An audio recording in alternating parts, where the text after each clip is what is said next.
Hey friends, welcome back to A Simple Truth. We are finishing up Numbers today, and that puts us in chapters 35 and 36. We've looked at quite a bit during this whole chapter of Numbers, but last time we had a really great summation of, hey, here's where the Israelites have been, here's where they've settled, and it has been quite the journey. In fact, you can actually look up maps of the Israelites' journey through the wilderness, and it is a ping pong match just as where their lines about where they've traveled. It's pretty crazy. So we've looked at that. And then last time we also looked at when they enter Canaan, what does the boundary line of their lands look like? So today we're going to be finishing up again, and we'll be looking at cities of refuge, as well as some cities for the Levites. So we'll take a look at what that looks like as well. And then also the marriage of female heirs. So again, that is chapters 35 and 36. So chapter 35. And the Lord spoke to Moses in the plains of Moab by the Jordan across from Jericho, saying, Command the children of Israel that they give the Levites cities to dwell in from the inheritance of their possession. And you shall also give the Levites common land around the cities. They shall have the cities to dwell in, and their common land shall be for their cattle, for their herds, and for all their animals.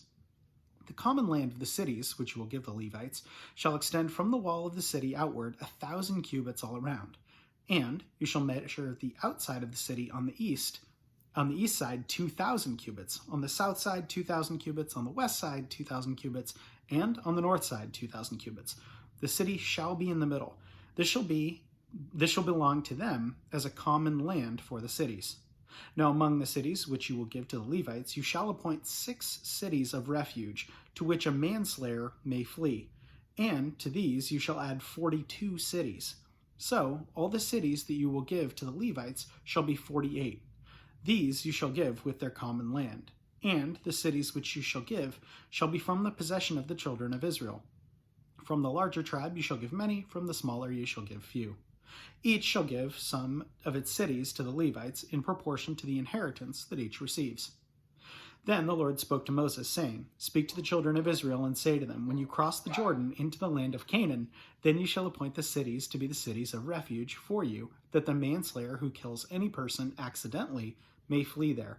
They shall be cities of refuge for you from the avenger, that the manslayer may not die until he stands before the congregation in judgment. And of the cities which you give, you shall have 6 cities of refuge. You shall appoint 3 cities on this side of the Jordan, and 3 cities you shall appoint in the land of Canaan, which will be cities of refuge. These 6 cities shall be refuge for the children of Israel, for the stranger, and for the sojourner among them, that anyone who kills a person accidentally may flee there. But if he strikes him with an iron implement so that he dies, it is murder. The murderer shall be surely put to death. And if he strikes him with a stone in hand by which one could die, and he does die, he is a murderer. The murderer shall surely be put to death. Or if he strikes him with a wooden hand weapon by which one could die, and he does die, he is a murderer. The murderer shall surely be put to death. The avenger of blood himself shall put the murderer to death. When he meets him, he shall put him to death. If he pushes him out of hatred, or while lying in wait hurls something at him so that he dies, or in enmity he strikes him with his hand so that he dies, the one who struck him shall surely be put to death. He is a murderer. The avenger of blood shall put the murderer to death when he meets him. However, if he pushes him suddenly without enmity, or throws anything at him without lying in wait, or uses a stone by which a man could die, throwing it at him without seeing him, so that he dies, while he was not his enemy, or seeking his harm, then the congregation shall judge between the manslayer and the avenger of blood according to these judgments.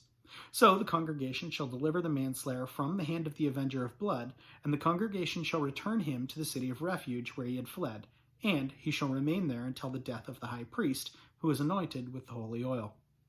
But if the manslayer at any time goes outside the limits of the city of refuge where he fled, and the avenger of blood finds him outside the limits of the city of refuge, the avenger of blood kills the manslayer, and he shall not be found guilty of blood, because he should have remained in the city of refuge until the death of the high priest.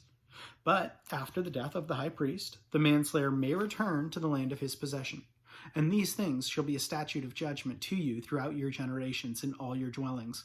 Whoever kills a person, the murderer shall be put to death on the testimony of witnesses. But one witness is not sufficient testimony against a person for the death penalty. Moreover, you shall take no ransom for the life of a murderer who is guilty of death, but he shall surely be put to death. And you shall take no ransom for him who has fled to a city of refuge, that he may return to dwell in the land before the death of the priest. So, you shall not pollute the land where you are, for blood defiles the land. No atonement can be made for the land for the blood that is shed on it, except by the blood of him who shed it. Therefore, do not defile the land which you inhabit, in the midst of the land which I dwell, for I, the Lord, dwell among the children of Israel. Chapter 36. Now, the female fathers of the families of the children of Gilead, the son of Machir and the son of Manasseh, of the families and sons of Joseph, came near and spoke before Moses and before the leaders, and the chief fathers of the children of Israel.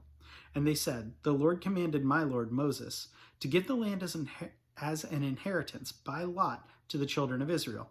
And my lord was commanded by the Lord to give his inheritance of our brothers Zelophehad to his daughters. Now, if they are married to any of the sons of other tribes of the children of Israel, then their inheritance will be taken from the inheritance of our fathers, and it will be added to the inheritance of the tribe into which they marry. So it will be taken from the lot of our inheritance. And when the Jubilee of the children of Israel comes, then their inheritance will be added to the inheritance of the tribe into which they marry. So their inheritance will be taken away from the inheritance of the tribe of our fathers.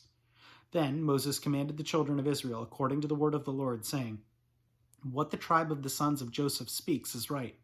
This is what the Lord commands concerning the daughters of Zelophehad, saying, Let them marry whom they think best, but they may marry only within the family of their father's tribe.